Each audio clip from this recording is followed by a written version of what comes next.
Whether it's another next year or 5-year goal? What is? Well, if we can just see the numbers come up and more people get involved, I think that'll be great. See the education, not see the March of Dimes cause fade into, there's so much noise out there today. There are so many great charities, and they're all good, but this particular cause is a preemptive charity. We're not just trying to solve a problem that's already happened. We're trying to prevent this and turn this around. And so, if we can still see the great progress in the numbers of premature birth going down and all that to me would certainly be a victory.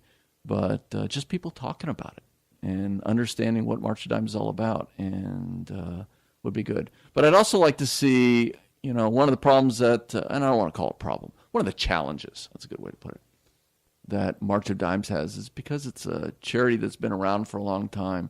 They've got a set way of doing business, and they've been in, but really pushing them to get into the digital age, get into what these young mothers and how they really reach out. Because you're not going to get to them today by newspaper ads or Right. even word of mouth. You got to be online. You got to have a digital presence. You've got to be reaching out to, and so there we need young people that are interested in the cause to come out and help and join our fight. I'm an old guy, so I can fake it a little bit, but I really am not part of that culture. So I guess one of my other goals is to see more 20-somethings involved in this charity and helping us use their talents, their skills in order to get the word out. Because if you can invest in time is as important as money.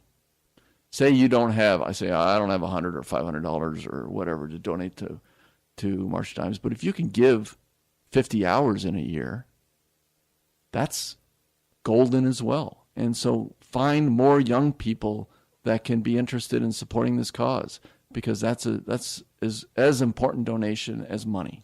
Mm-hmm. And let the old guys bankroll it more, but come on in and help us start the dialogue. Help us find ways to spread the word about this important, because an investment in March of Dimes is an investment in your own family tree. If you think about it, it's an investment in your generation and your future generations. And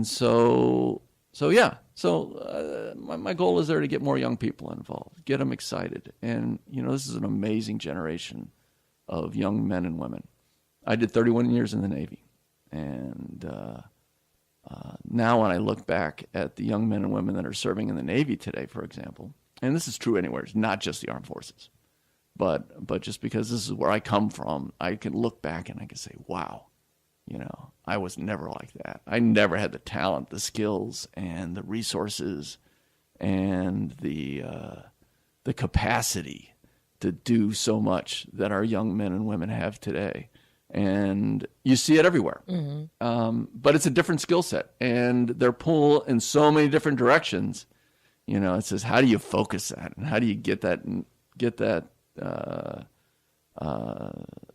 into the direction of some of these great causes like March of Dimes? Because I'll tell you what, and once you get these young men and women energized about something, there's nothing that they can't do today. That's true. Yeah. Oh, it's amazing. And, not to diss Brevard County here where we live, but, we're mostly old people out here. And I said mostly, obviously Opal being a huge exception. But it is. I mean, this is primarily snowbirds, retirees, and all that kind of stuff.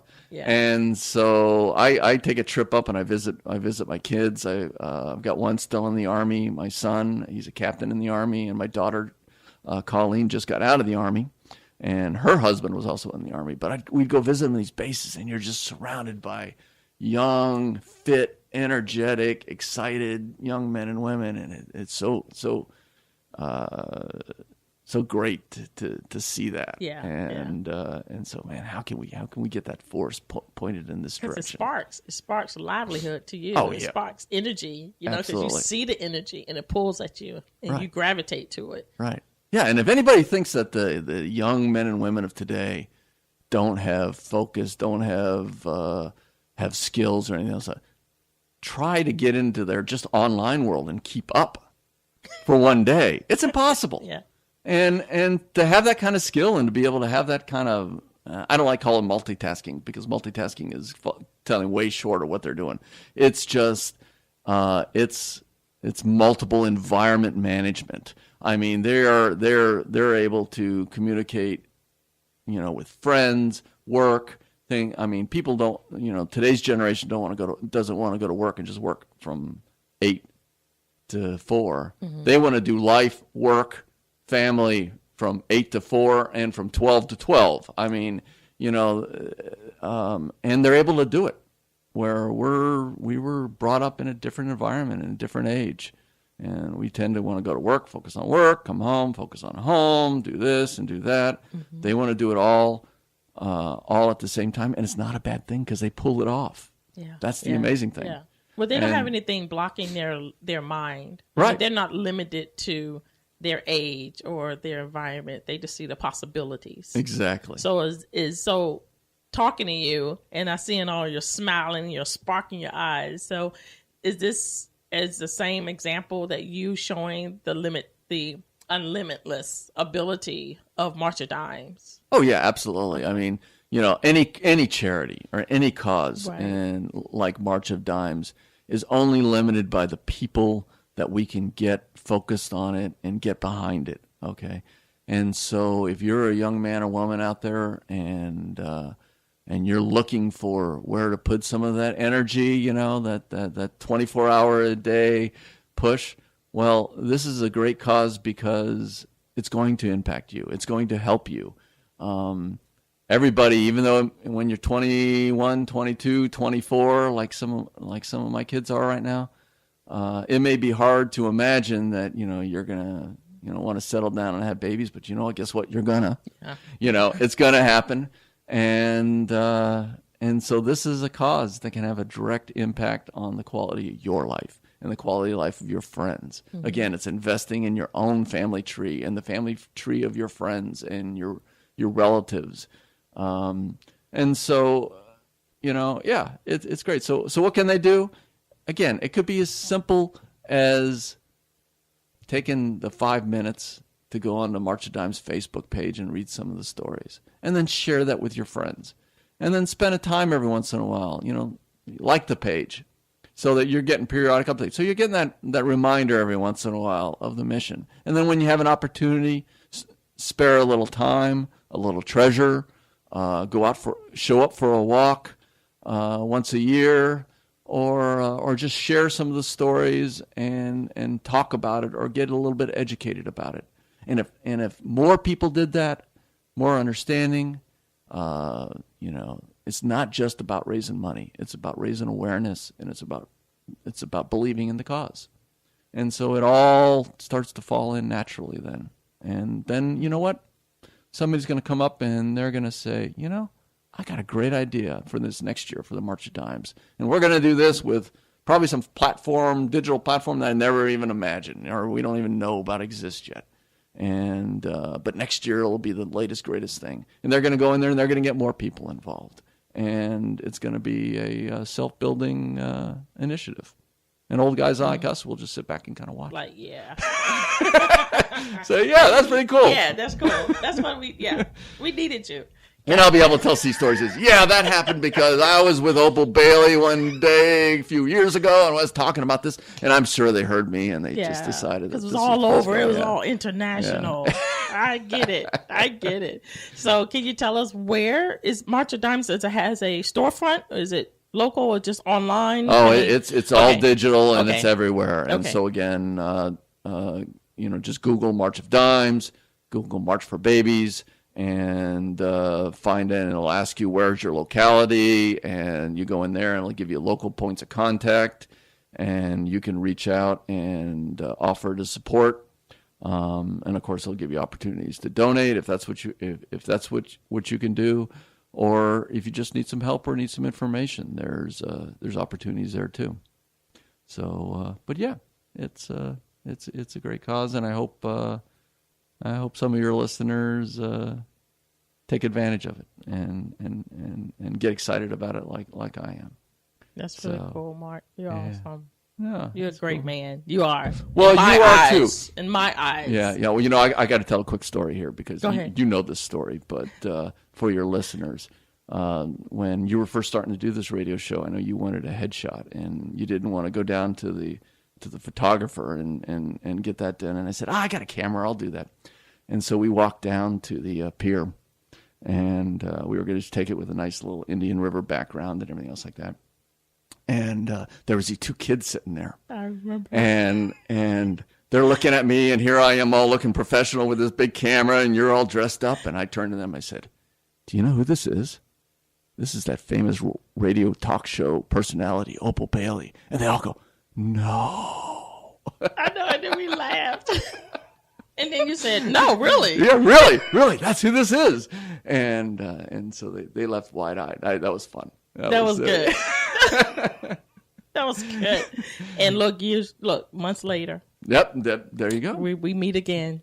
Yep, absolutely. We meet again. Absolutely. Before you go, I have to ask, can you share some words of encouragement or comfort to our listeners someone who may be going through what you went through and facing that and just don't know how to handle it? Can you share? Well,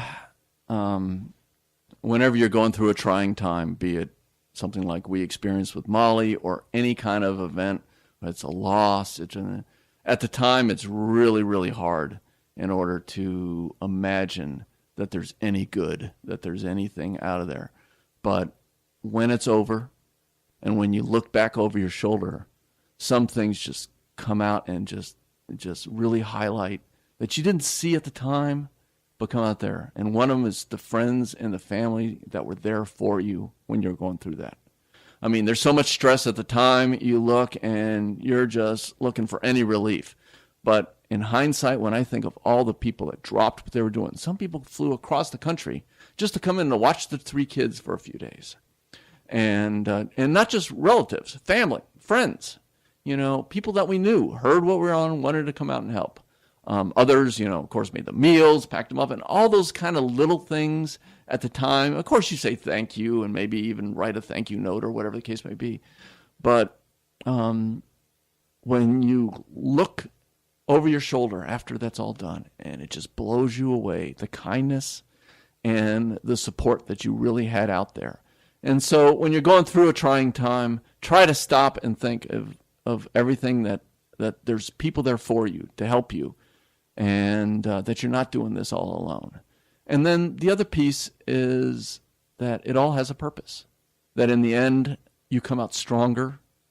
As you weather a storm, you learn more, you become a little bit more savvy, a little bit more seasoned, a little bit more, and I don't want to use the word hardened because it's not hardened, just more of aware of the blessings and the strengths and everything that you have. And you learn to appreciate not just the little things, but everything. And because you got through this, and it brings things into perspective. So while I certainly hope for everybody a bright, cheerful, happy, uneventful life, all of us are going to have challenges at one point or another. And then when you do, just try to focus on those two things. All those people that are there for you, and that it's not just about you. And then also that in the end, what does it teach you? Where can you find strength in a challenge or in a tragedy? And if you can find that strength, build on it and make you and everybody around you a better person. And I guess the last thing I think, if I can keep babbling on here, sure, go ahead. Is try to erase the negativity. because when you're going through that, when you're under a lot of stress and everything else like that, you want to be negative. You want to lash out and you want to bite because it makes you feel better, and it helps bring other people down to your level where you just